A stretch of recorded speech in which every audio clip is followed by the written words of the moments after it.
New MacBook Pro. Of course, I'm very interested in the new keyboard design because I have problems with the old one. I have a huge stack of laptops over here. Get ready for a mega keyboard comparison. This is the base model, 6-core, 512 gigs of storage. The spec right there of my exact model. Of course, it's in the space gray, and obviously it's a premium laptop no matter which specification you go for. It is a bit bigger than the old version, measuring at 16 inches. They apparently also improved the sound. That is a thick box, Jack. I just want you to know there's a little extra there. Robusta. Ladies and gentlemen, welcome to your Apple unboxing experience. It's very... That's a $2,000 sound, Will. Can't afford that.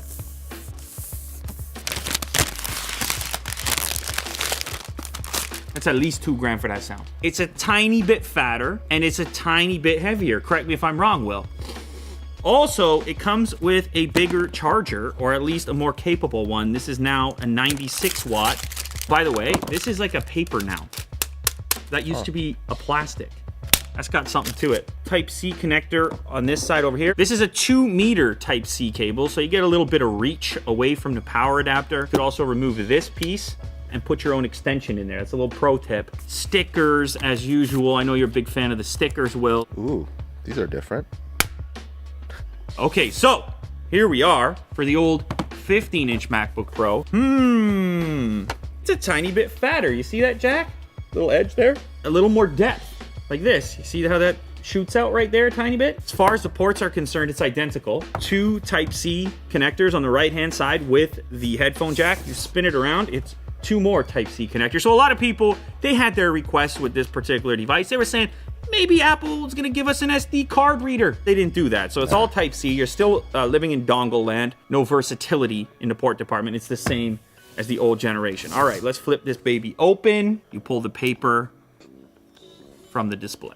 And it kicks on because Apple knows the experience. No power button necessary. The touch bar no longer extends all the way across. The touch bar on the older model extends the entire length of the keyboard. A fingerprint scanner on the far right-hand side, which also acts as your power switch. On the new model, it is a dedicated key on its own, so it should be a little easier to distinguish. Has a dedicated escape key, an actual physical escape key, whereas you only had the virtual escape key on the touch bar version. What do you think, Will? You've been using a MacBook Pro for a long time. Are you happy to have the physical escape key? Do you really care? I do. I do like it. It's also, you could tell right away, it's slightly less low profile. And we expected that because, of course, we no longer have the butterfly mechanisms in here. So there was the word that there was going to be a really aggressive screen to body ratio. Yes, it's an improvement over the previous version, but it's not some crazy overhaul. It's obviously more iterative. In almost every way, this sort of seems like the old one. And then the changes are kind of more subdued. They're under the surface. They also said they reworked the audio. Trackpad, as far as I'm concerned, still pretty much best in the business. You have this giant glass trackpad, super precise. This is still the top tier as far as I'm concerned. The keyboard, it's been the topic of conversation. I personally have had failure in the butterfly key switches on more than one model. This keyboard on the new 16, obviously there's more travel here than the butterfly key switch. You're kind of more aware of having hit a switch. With the butterfly, you relied a lot on the clicking noise. Some people liked it. Willie Doo doesn't mind clacking over there. He's clacking all day. So we'll do a clack test right now. I'll show you. Okay?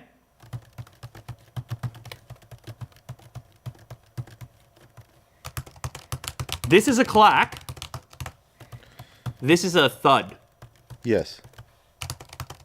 So the volume level just went down. Some people care about this because Google made a big deal about it on their latest device, the Pixelbook Go. So let's do a comparison to that right now. Obviously, the old MacBook Pro is very loud. Here's Pixelbook.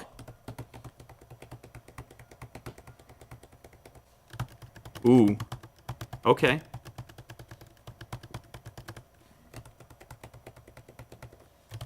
Okay, so the MacBook is still louder. Yeah, the MacBook has a thump to it. I don't think anyone's going to complain about the noise level of either of these, obviously, but it's worth mentioning, it's worth trying. The motivation for changing back is obviously durability, because there were so many issues with the butterfly mechanisms. This is the latest generation MacBook Air. This is the famous one from the video in which I believe I was getting E. I was getting the letter E. I was getting double E's. I was in the double E zone. Now this one, and it was quieter, but this one failed on me within a week and a half, maybe 2 weeks. Now, funny enough, I brought one more laptop here just to compare with this real quick, the new Surface Laptop 3, because I think the implementation, it's very similar at this point.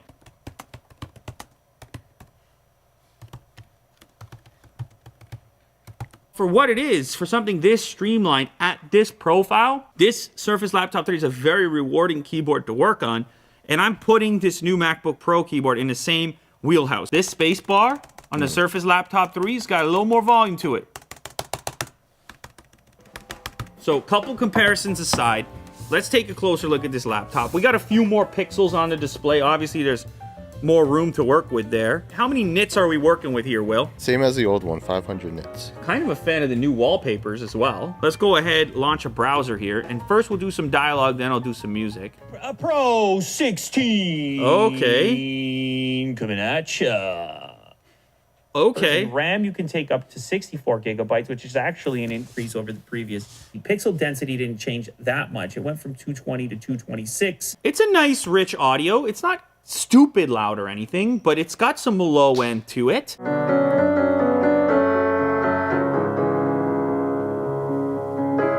Let's just have a moment together. Can we just have a moment to just appreciate technology?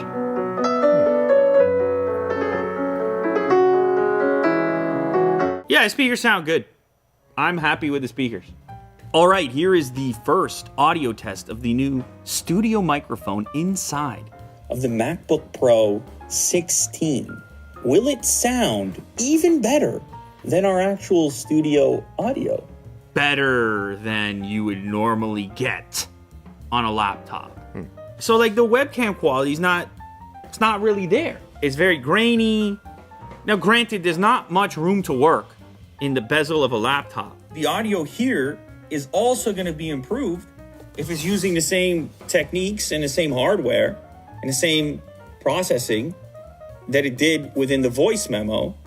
Then you could have a real mobile video update studio. Maybe on the next one, that could be really interesting. If you could put a decent quality webcam in conjunction with that audio performance, now for a lot of people, they could film a quick video right there. All right, now let's type a little bit more on this keyboard. We gotta get to the bottom of that. I only had one error in here. I hit an O before an R over there.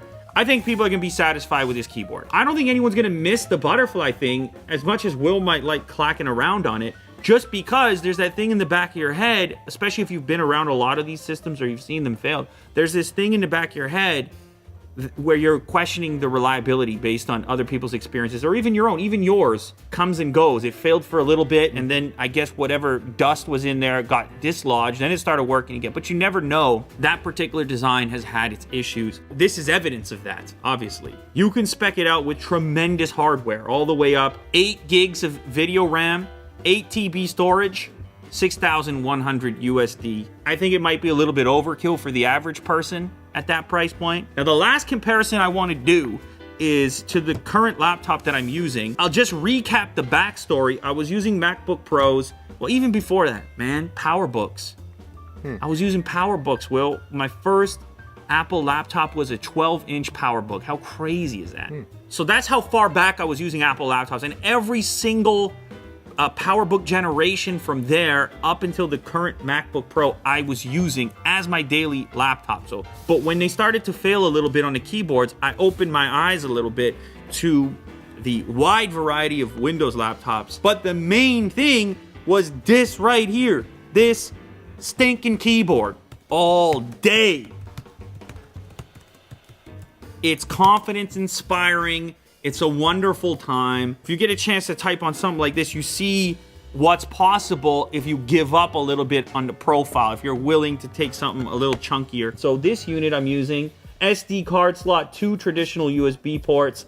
You flip around to the other side, you've got 2 more Type-C Thunderbolt 3s, a full-size HDMI port, an Ethernet breakout, and a headphone jack. So there's other things you get that are kind of nice to have in a pro-style laptop that Apple has basically said, look, we've gone beyond it. We're past it now. So I'll probably throw this on the desk for a bit, see where we're at, see how I adapt. And this is one of those rare cases where it really feels like Apple's listening. I mean, maybe it's becoming less rare. Well, where it feels like Apple is paying attention to the noise on the internet, we can say goodbye to a technology, in the case of the butterfly key switches, that we developed, that we made a big show about. We can put it down and move on, even if that means going back to the old one and basically admitting that it didn't work out. And I think that's actually a good move for a tech company. Yeah, let's cater to the users.